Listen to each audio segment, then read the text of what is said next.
राजस्थान में सबसे बड़ी पंचायत के चुनाव संपन्न हो चुके हैं। प्रदेश में विधानसभा चुनाव के जरिए सत्ता परिवर्तन करके जनता ने अपने मन की बात कह दी है। लेकिन अब देश की सबसे बड़ी पंचायत के चुनाव की बारी है और इस चुनाव में जनता का मानस क्या कहता है, मरुधरा का मूड क्या कहता है, यह जानना बेहद जरूरी है, क्योंकि यहां से लोकसभा की 25 सीटें जाती हैं। इन 25 सीटों पर पिछली बार बीजेपी ने क्लीन स्वीप किया था, बीच में उपचुनाव हुए, 2 सीटें बीजेपी के हाथ से चली गई। लेकिन अब की बार मरुधरा का मूड क्या है, यह हम जानेंगे और साथ में यह भी जानेंगे कि लोग इस बार किन मुद्दों पर वोट करेंगे।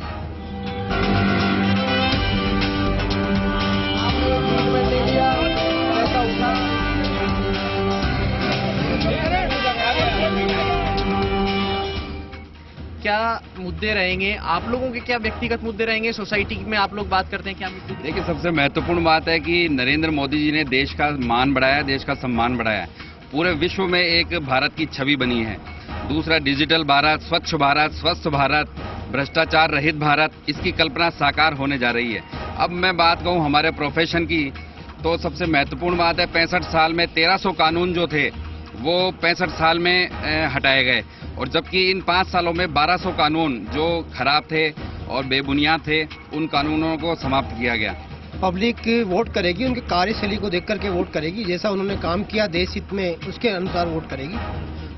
आपको क्या सोचता है, आपको क्या लगता है, आपकी क्या राय है? मेरी राय में मोदी सरकार बहुत अच्छा काम कर रही है और आने वाले जो इलेक्शन होंगे उसमें मोदी सरकार को पहले से ज्यादा बहुमत मिलेगा। कितना सही कहते थे उमर अब्दुल्ला, क्या कांग्रेस 2019 में टिक पाएगी? नहीं, बिल्कुल कांग्रेस 2019 में टिक पाएगी, क्योंकि कांग्रेस का हाथ सबके साथ होता है और कांग्रेस विकास पर ध्यान देती है। कांग्रेस जातिवाद, सांप्रदायिकता, इस पर बिल्कुल भी ध्यान नहीं देती है। अधिवक्ता समुदाय जो रात दिन जनता के लिए संघर्ष करता है, समाज की सेवा करता है, गरीबों को न्याय दिलाता है, लेकिन हमारी आवश्यकताओं के अंदर हमारी बहुत सारी आवश्यकता है। जैसे कि सबसे पहले तो जैसे कोई अपराधी आता है तो अपराधी डायरेक्ट हर अपराधी का भी हमें केस लड़ना पड़ता है। तो अधिवक्ताओं को ऐसे कानून की जरूरत है जिनको प्रोटेक्शन कानून लगाया जाए। अधिवक्ताओं के लिए एक ऐसा कानून लाया जाए जिसमें उनको प्रोटेक्शन दिया जाए। जब जीत के जाते हैं, कभी कोई अधिवक्ता तक जाता है तो उसका कोई काम नहीं करते हैं। आपको क्या लगता है कि क्या वकीलों की सारी मांगे जायज हैं? बिल्कुल सही बात है, जायज है। जैसे कि आनंद जी भाई साहब ने कहा कि स्वच्छ भारत, निर्मल भारत, आपने कोर्ट की हालत देखी होगी, वकीलों को बैठने की जगह नहीं है। यहाँ पर 10,000 लोग लगभग यहाँ क्लाइंट आते हैं, उनको पीने के पानी की व्यवस्था नहीं है। काहे का स्वच्छ भारत, ये केवल कहने की बातें हैं। अमूमन ये रहा है कि हर 5 साल में सरकार चेंज होती है, पर इस बार जो सरकार चेंज हुई है वो इस कारण से हुई है कि वसुंधरा सरकार ने कम काम किया और ना के बराबर काम किया, विकास का कोई काम नहीं हुआ। परंतु लोकसभा चुनाव के दौरान हमें ये देखना पड़ेगा कि मोदी सरकार ने कितना काम किया है, उसका जीवन पे क्या प्रभाव पड़ा है। अगर स्वच्छ भारत स्कीम चली है तो उससे क्या वास्तव में सफाई हुई है या पैसे की बर्बादी हुई है। तो लोग खुद तय करेंगे देश की सुरक्षा बढ़ी है या घटी है, आतंकवादी हमले बढ़े हैं या घटे हैं। इन सब का मूल्यांकन करके, रोजगार देख के, उसके हिसाब से जनता वोट करेगी। लोकसभा चुनाव में विकास के नाम पर वोट मिलेगा और मेरा मानना ये है विकास के नाम पर नरेंद्र मोदी बेस्ट नेता है देश का। ऑटो ड्राइवर और उनकी जो यूनियन है वो क्या सोचती है इस बारे में, ये भी बात कर लेते हैं। क्या नाम है भैया आपका? मुकेश जी, कौन सी विधानसभा क्षेत्र में आपका वोट आता है? Civil line. अच्छा, सिविल लाइन में आपका वोट आता है, तो क्या सोच करके वोट किया आपने इस बार विधानसभा चुनाव में? वोट इसलिए किया भाई महंगाई की दाम कम हो जाए, हाँ, और पेट्रोल, ये डीजल पेट्रोल के दाम कम हो जाए। चढ़ते ही आ रहे हैं डीजल पेट्रोल के भाव, तो कमाई की है नहीं, जितने तो तेल जल जाता है। अब एक चुनाव खत्म हुआ, दूसरा चुनाव फिर से सिर पर आ गया है, लोकसभा चुनाव आ गया है, तो इसमें क्या सोच करके वोट देंगे? ये सोच के वोट दिया, कुछ तो फर्क पड़ेगा। आपकी सरकार आएगी तो कुछ तो फर्क पड़ेगा ही पड़ेगा। नहीं, लेकिन लोकसभा चुनाव तो वापस आ गया ना, अब तो वापस वोटिंग होगी। अब क्या सोच करके वोट देंगे? अब ये वोट देंगे, चुनेंगे इनमें से कौन सा सही है, देखेंगे। मेरे को तो सभी सरकार आती है ऐसा ही लगता है। अब विधानसभा चुनाव हो गए, अब एक बार फिर से लोकसभा चुनाव की तैयारी हो गई। लोकसभा चुनाव में क्या सोच करके वोटिंग करोगे? अब वो तो कैंडिडेट को देखना पड़ेगा किसको देना। क्या आपकी क्या जरूरत है, आपके क्या मुद्दे हैं? हमारे जो काम करते हैं कार्यकर्ता सही होगा, इसको देंगे हम।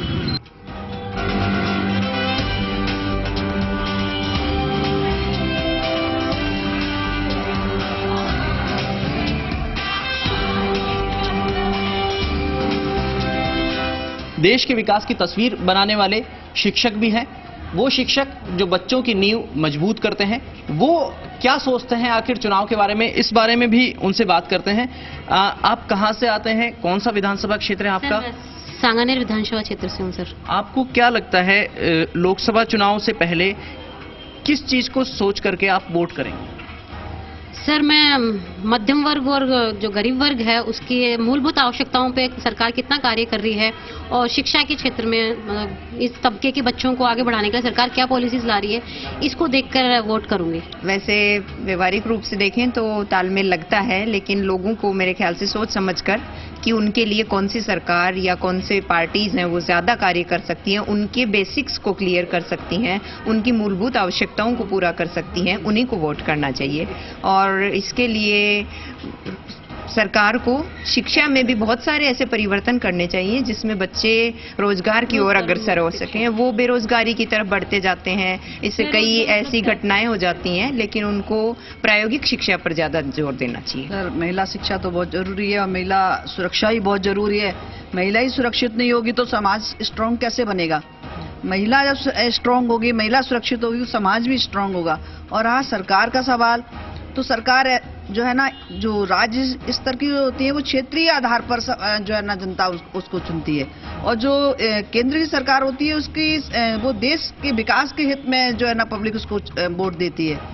तो दोनों की अलग अलग समस्याएं जो है होती है।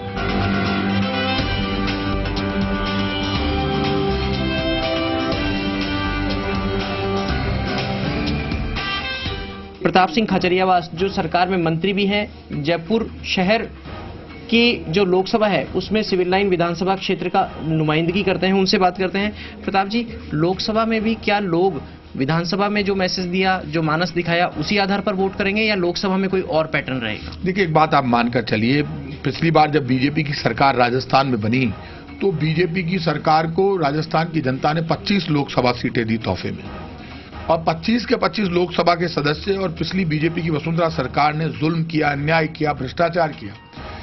जो मैंडेट उनको मिला 163 विधायकों का, उस मैंडेट का अपमान किया।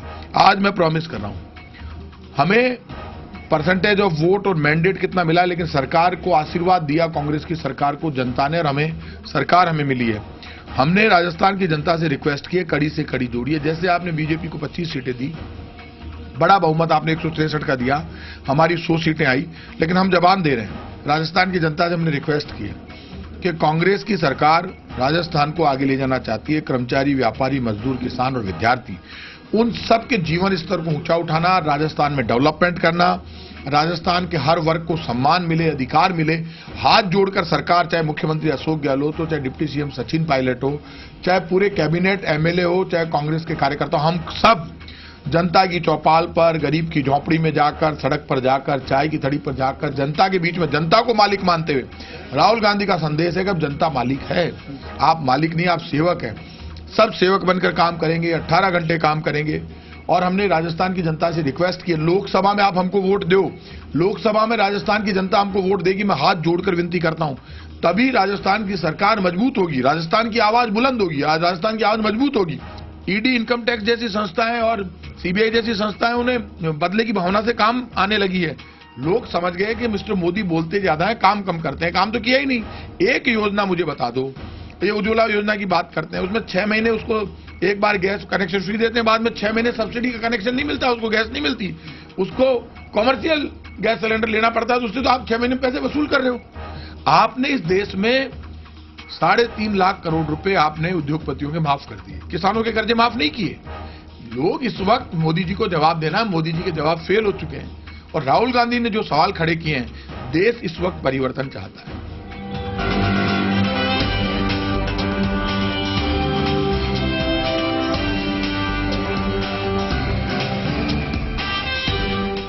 देश की सरकार तय होनी है और इसके लिए मुद्दे क्या होंगे, जनमानस क्या कहता है, इस सब पर जब बात आती है तो कारोबारी तबका ऐसा है जिसे छोड़ा नहीं जा सकता। हमारे साथ कुछ कारोबारी जुटे हैं, इस वक्त हम एमआई रोड पर खड़े हैं, उनसे बात करते हैं।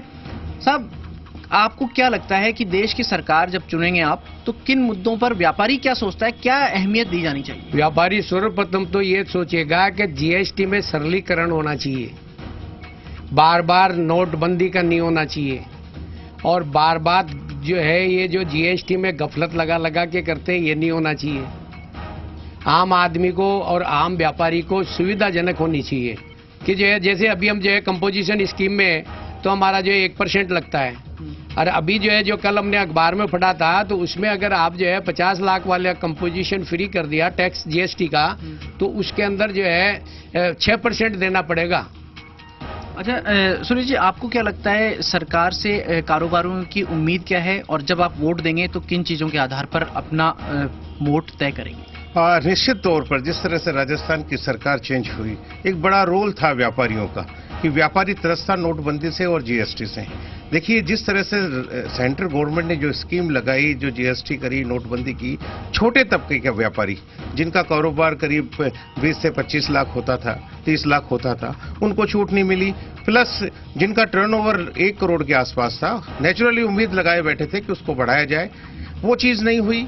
और ऊपर से जिस तरह से परेशानी करी जीएसटी को लेकर, तो उसका परिणाम आप देख रहे हैं कि राजस्थान की सरकार जो करीब विरोध केवल बीजेपी का नहीं था, केवल कांग्रेस को जब सपोर्ट मिल गया कि जब उनकी नाराजगी झेलनी पड़ी, तो हम चाह रहे हैं कि इस बार का जो वोट होगा निश्चित तौर पर वही सब कुछ लेकर सेंट्रल गवर्नमेंट ने डिसीजन लेटेस्ट निकल लिया है और एक छूट दी है। उस छूट को देखते हुए एक व्यापारियों की तरफ से इस छूट से सरकार को या सत्ताधारी पार्टी को फायदा होगा? निश्चित तौर पर सेंट्रल गवर्नमेंट को फायदा होगा और स्टेट गवर्नमेंट्स को इसलिए फायदा होगा कि स्टेट गवर्नमेंट अब नई पॉलिसीज लेके चल रही है। नो डाउट जबरदस्त असर पड़ा है, इससे काफी बिजनेस से कई लोगों के 50% डाउन चले गए हैं, तो कई लोगों के 50% ज्यादा भी 60-70% का असर पड़ा है। अब गवर्नमेंट को ऐसी स्कीम लानी चाहिए अपने सोच समझ के कि बिजनेस बढ़े, जो सारे कमोडिटीज में बिजनेस ठप पड़े हैं वो कैसे उसको बढ़ाने, अपग्रेड करने। वो बिजनेस कम होने का नुकसान तो कहीं ना कहीं देश की प्रगति में ही हुआ होगा, क्योंकि उससे फिर टैक्स रेवेन्यू कलेक्शन भी कम हो गया। हाँ तो पड़ेगा, बिजनेस कम होगा तो कलेक्शन भी, रेवेन्यू भी कम मिलेगी, चाहे इनकम टैक्स हो, जीएसटी हो। निश्चित तौर पर जिस तरह से घोषणाएं होती है और वो उस पर अमल नहीं होता, और उसी का कारण रहा कि आने वाली जो सरकार होती है लास्ट के 4 साल जब पूरे होते हैं तो फिर नई नई घोषणाएं करते हैं, उस पर अमल नहीं होता। हम चाहते हैं कि जो घोषणाएं करी जाए वो स्टार्टिंग में करें, उसका फायदा जनता को, व्यापारियों को होना चाहिए। और जो घोषणाएं करें सरकार पहले सोच लें कि जो घोषणाएं हमें करनी है वो घोषणाएं हमें पूरी भी करनी है। यहाँ हमने अलग अलग कारोबारियों से बात की और आपने देखा कि कारोबारी कहते हैं कि वो ईमानदार है और देश की पार्टियां और सरकारें उनकी नीयत पर शक ना करें। वो अलग अलग तबके के लोग, वकील क्या कहते हैं, कारोबारी क्या कहते हैं, प्रोफेशनल्स क्या कहते हैं, लोकसभा चुनाव में मरुधरा का मूड क्या है। लेकिन सबसे बड़ी बात यह भी है कि अभी अभी राजस्थान एक विधानसभा चुनाव से गुजरा है और अब देश की सबसे बड़ी पंचायत के चुनाव की तैयारियां होने लग गई हैं। हमारे साथ कुछ महिलाएं हैं, अलग अलग सेक्टर से हैं, वुमेन एंटरप्रेन्योर हैं, उनसे बात करते हैं। आपको क्या लगता है जब आप वोट करते हैं तो पहली प्राथमिकता आपकी क्या होती है? मुद्दे होते हैं, पार्टी होती है या कैंडिडेट होता है? मैं ये समझती हूँ कि कैंडिडेट बहुत महत्व रखता है, क्योंकि सबसे पहले कैंडिडेट आता है, उसका काम, उसका सोच, उसका विचार सबसे पहले होना चाहिए, उसके बाद पार्टी के साथ वो मिलके चलता है। कई बार ऐसे इंडिविजुअल्स देखे हैं जो ऐसे पार्टी के नाम को खराब कर देते हैं, क्योंकि इस तरह के काम वो लोग कर जाते हैं। बट मैं ये देखती हूँ कि हमारी देश की व्यवस्था पहले से थोड़ी सुधरी है बीजेपी गवर्नमेंट में, और इसी की होप में मैं आगे चाहती हूँ कि और मोदी जी इसी तरफ ज़्यादा काम कर पाएं, क्योंकि हमारी कुछ चीज़ें बहुत इम्प्रूव हुई हैं और हमें, जैसे मोदी जी कहते हैं कि उनको काम करने के लिए और ज़्यादा समय चाहिए, 10 साल का समय चाहिए, तो बिल्कुल बिल्कुल जो चीज़ खराब हो गई है उसको समय एक चुटकी भर में तो ठीक नहीं हो सकती ना, उसके लिए किसी को समय देना बहुत ज़रूरी है। उनके जो विचारधारा है वो बहुत अच्छी है, ऐसा लगता है कि हम लोग उन्नति की राह पे जा सकते हैं उनके साथ चलकर। तो मेरा ऐसा मानना है कि अगर हम उनकी गवर्नमेंट को वोट करेंगे और उनको एक और टेन्योर का टाइम देंगे तो कुछ बेहतरी होगा हमारे देश को। ये बहुत कुछ हुआ है, इंडिया ने तरक्की करी है। पहले जैसे कुछ भी सर्वे होता था तो इंडिया नीचे क्रम पे था, अब धीरे धीरे जैसे वो आगे की तरफ बढ़ रहा है। तो ये मैं इसका क्रेडिट किसी एक को जाएगा या अलग अलग सरकारों को, सबने कुछ ना कुछ किया? देखो, जो भी सरकार आती है वो अपनी तरफ से काम करने की कोशिश करती है, पर ये पब्लिक का, जैसे हम लोगों को यहाँ पे लोकतंत्र है, तो लोकतंत्र में जब तक हम नहीं सुधरेंगे तो कुछ नहीं हो सकता। पहले एक कहावत थी कि 4 महिलाएं एक जगह बैठी हैं और शांत बैठी हैं, तो ऐसा लोग मानते नहीं थे, लेकिन अब कह रहे हैं कि महिलाएं बात नहीं करती, आपस में मोबाइल में बिजी हो गई हैं। क्या चुनाव में भी इसका असर होता है? मोबाइल तो हर तरह से हर चीज की सुविधा देता है, कोई जरूरी नहीं है कि आप मोबाइल में एक ही चीज का हो कि आप। कहने का मतलब है क्या सोशल मीडिया चुनाव को इन्फ्लुएंस कर रहा है? हाँ, सोशल मीडिया बहुत कर रहा है। किस हद तक आपको लगता है? काफी हद तक सोशल मीडिया के जरिए हम सारी जो भी पार्टी सत्ता में होती है उसके बारे में सब कुछ बहुत अच्छे से जान पाते हैं ना। जब मोबाइल नहीं था तो एक दूसरे तक हम कुछ पहुंचा ही नहीं पाते थे, और अब मोबाइल के थ्रू जो चीज आज अगर कोई घटना घटित होती है किसी के साथ भी तो वो 10 मिनट के अंदर तो पूरे में वायरल हो जाती है। मोबाइल ही तो इसका माध्यम है। फेक मुद्दों के आधार पर क्या वोटिंग प्रभावित होते हुए देखा है आपने कहीं बार? काफी प्रभावित होती है। आप कल को प्रभावित होते हैं? मैं भी काफी प्रभावित होंगी। कल को सपोज मैं वोट देने जाती हूँ और मुझे कहते हैं कि यहाँ पर एक बॉम्ब ही रखा हुआ है, तो मैं भी कहीं ना कहीं मेरे मन में डर होगा, तो मैं एक बार अंदर जाने से सोच के ही अंदर जाऊंगी और मुझे लगेगा कि मुझे नहीं जाना चाहिए। अगर मुझे नहीं थोड़ा सा अपने आप को बोल्ड करके है तो मैं फौरन अंदर जाऊंगी और वोट दूंगी। इलेक्शन को इश्यूज प्रभावित करते हैं। अभी मैम ने कहा कि वो कैंडिडेट देखकर वोट करेंगी। कैंडिडेट किस तरह का होना चाहिए? कैंडिडेट बड़ा ही सुलझा समझा हुआ होना चाहिए और उसको ये समझना चाहिए कि जो हमारी चीजें हैं उसको हम कौन सी पार्टी हमारी बात सुनती है।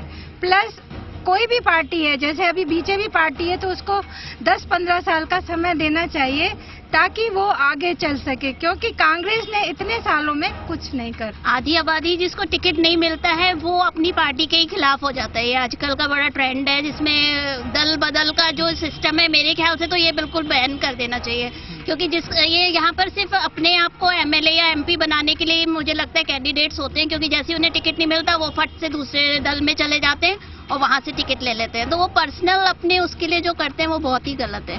आप मुझे एक चीज बताइए, मैं इन सबसे अलग एक राय रखती हूँ। राहुल गांधी, मोदी, हम लोकतंत्र में रह रहे हैं, सिर्फ राजनीति, मुद्दों की राजनीति होती है। मुद्दे 5 तरह के होते हैं: भ्रष्टाचार, गरीबी, किसान आत्महत्या कर रहा है, भूखमरी, या फिर ना लड़कियों की सुरक्षा को लेकर। और हर युग में जो भी हो, देखो हम लोग बुराइयों में निम्नतम बुराई को ही चुन रहे हैं। हम कुछ भी सही नहीं चुन पा रहे हैं, हम बुराई में निम्नतम बुराई को चुनते हैं, परेशान हो जाते हैं। रोटेशन से सरकार चेंज होती है। नहीं, कहने से क्या होता है, वो तो उस समय तो बिल्कुल वैसे ही रहते हैं, लेकिन वोटिंग के बाद सब खत्म हो जाता है। फिर वो अपने आप को इतना सुपर समझते हैं कि मतलब कुछ कह ही नहीं सकते। और जो मुद्दे हैं आज, जैसे किसान का चल रहा है, बेटियों का चल रहा है, वही रेप केस हो रहे हैं, सब कुछ हो रहा है। कहाँ सुरक्षा है? कुछ भी नहीं है। क्या लगता है कि अभी भी इसी टेंडेंसी से वोट करेंगे लोग, या फिर कुछ चेंज आएगा बहुत छोटे से समय में? नहीं, यहाँ पे तो गवर्नमेंट से लोग बाग थोड़ा सेटिस्फाइड नहीं थे, इसलिए कांग्रेस आई। पर मेरे को जो थिंकिंग है कि नरेंद्र मोदी से सब सेटिस्फाइड है और उसी ग्रुप की तरफ जाना चाहेंगे। देखो, पार्टी कोई भी हो, सबसे पहली चीज है कि हमें नेता वो चुनना चाहिए जो इंसान अच्छा हो। पार्टी किसी से भी जुड़ा हो, उससे कोई फर्क नहीं पड़ता। पढ़े लिखे लोगों को हमें चुनना जरूरी है। 10th पास से आप जीएसटी टाइप की इतनी कॉम्प्लिकेटेड चीजों की उम्मीद ही नहीं कर सकते। जो अंगूठा छाप हैं, उन नेताओं से आप क्या उम्मीद कर सकते हो कि वो क्या चेंजेस लाएंगे? 50% रिजर्वेशन मिलना चाहिए, ये अगर मिल जाएगा तो क्या महिलाओं की स्थिति सुधर जाएगी? बिल्कुल सुधर जाएगी।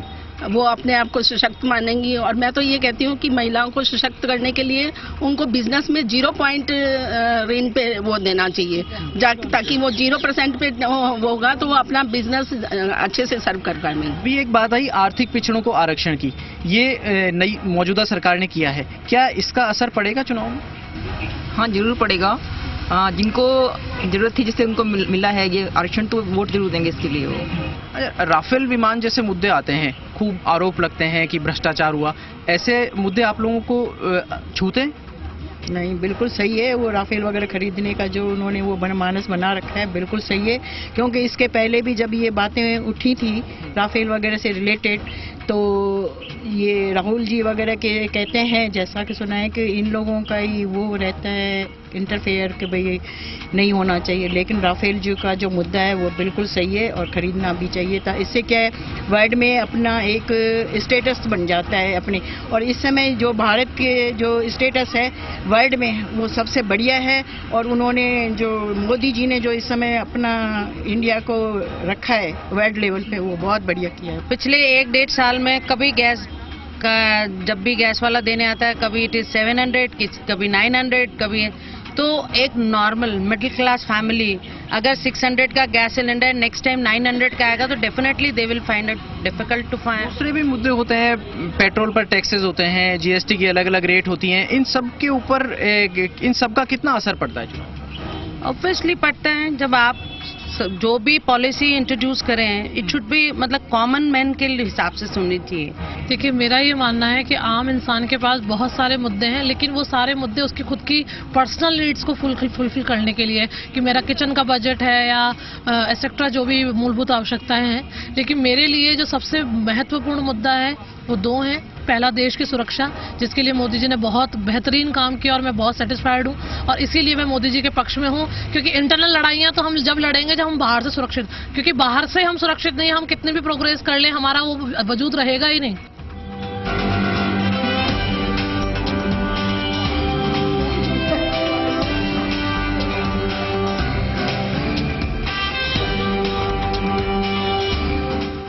तो चाय चढ़ चुकी है, बत्रा जी चाय बना रही हैं, लेकिन चाय पर चर्चा चाय बनने से पहले ही जरूरी लग रही है। मैम, चुनावी चाय अभी बनने में समय लगेगा, चुनाव होने में समय लगेगा, लेकिन चुनाव में, पिछले चुनाव में चाय पर चर्चा खूब हुई। क्या आपको लगता है अभी भी चाय पर चर्चा असरदार होगी? और चाय पर चर्चा होगी तो सब जगह इंडक्शन होगा या फिर गैस होगी? अब जब गैस की बात आती है, इंडक्शन की बात आती है, रसोई की बात आती है, तो महिलाएं कहती है कि हमारी रसोई पर बजट में कई बार असर पड़ता है। कैसे असर पड़ता है और ये असर चुनाव में कितना मायने रखता है? देखिए, गैस के तो दाम वेरी कर रहे हैं। अगर आपने उसको सब्सिडी को अपने दे रखा है तो आपको 900 रुपए की भी गैस मिल रही है और 400 रुपए की भी मिल रही है। ऑल्टरनेट हम लोगों ने आजकल इंडक्शन सोच रखा है और ये माइक्रोवेव है। रही चाय पे चर्चा, तो चाय के ऊपर तो खूब सारी चर्चा हुई है, और उसके बाद मैं तो कहती हूँ, आई थिंक ये बेस्ट एग्जाम्पल है। पॉपकॉर्न जो बस गर्म हो गए, खुदक के बाहर आ रहे हैं, और इनकी उम्र थोड़ी सी दिन होती है और ये इलेक्शन के बाद खत्म हो जाते हैं सब। इसके बाद ये नजर नहीं आते हैं कहीं पे भी। क्या चुनाव में भी इसको जोड़कर देखें, वोटर को कुछ सैक्रिफाइस करना पड़ता है? वोटर को सैक्रिफाइस तो क्या करना पड़ता है, वोटर बेचारा बेवकूफ बनता है हर वक्त। हर बार वोटर को आप फूल कर देते हैं और अपने वोट ले लेते हैं। हम भी ये सोच के चले जाते हैं वोट देने के लिए कि शायद ये गवर्नमेंट नहीं तो ये गवर्नमेंट अच्छा करेगी, और ये गवर्नमेंट नहीं तो ये गवर्नमेंट अच्छा करेगी। तो हिट एंड ट्रायल है, choosing best out of worst है। जो बुरे से बुरे हैं उनमें से जो भी बेस्ट है उसको चुन लेते हैं। अगर हम कहें कि बहुत अच्छा हम चुने तो बहुत अच्छे दिखने में ही नहीं आते हैं। अगर कोई 2-4 गिने चुने लोग, नेता लोग हैं भी अच्छे, तो वो सिस्टम में जाने के बाद आई थिंक उनकी ना तो चलती है ना चल पाते हैं। अगर अपन इस केस में बात करें तो मोदी जी को देखिए, उनके थॉट्स बहुत अच्छे हैं, उनकी विजन बहुत अच्छा है, उन्होंने सोचा जो अपने देश के लिए बहुत अच्छा है, लेकिन आगे आके सिस्टम के साथ उनका पूरा का पूरा वो धीरे धीरे माइल्ड होते जा रहा है। आज अगर राजस्थान में अगर देखें तो हमारी जो पार्टी है, उनकी पार्टी हारने का कारण यही है, क्योंकि सिस्टम तक आते आते वो चीजें पहुंची नहीं जो उनका विजन था। विधानसभा चुनाव के बाद राजस्थान में सत्ता परिवर्तन हो गया है। हालांकि नई सरकार को काम करने और अपना विजन दिखाने का ज्यादा समय अभी तक नहीं मिला है, लिहाजा लोग कहते हैं कि नई सरकार को भी थोड़ी मोहलत दीजिए और उसका काम भी देखिए। लोग सरकार को परखना चाहते हैं, तो साथ ही लोकसभा चुनाव के मानस पर बात करते वक्त कहते हैं कि वे प्रत्याशी को पहले देखेंगे, उम्मीदवार को परखेंगे, उसके बाद वोट देंगे। फिर भी लोगों के मन की जो बात है वो हमने आपको बताई कि जयपुर शहर में लोगों की सोच क्या है, वो किन मुद्दों पर वोट करेंगे। यह सफर लगातार जारी रहेगा प्रत्याशियों की घोषणा होने तक, और चुनाव तक हम आपको लगातार मरुधरा के मानस से बाखबर कराते रहेंगे।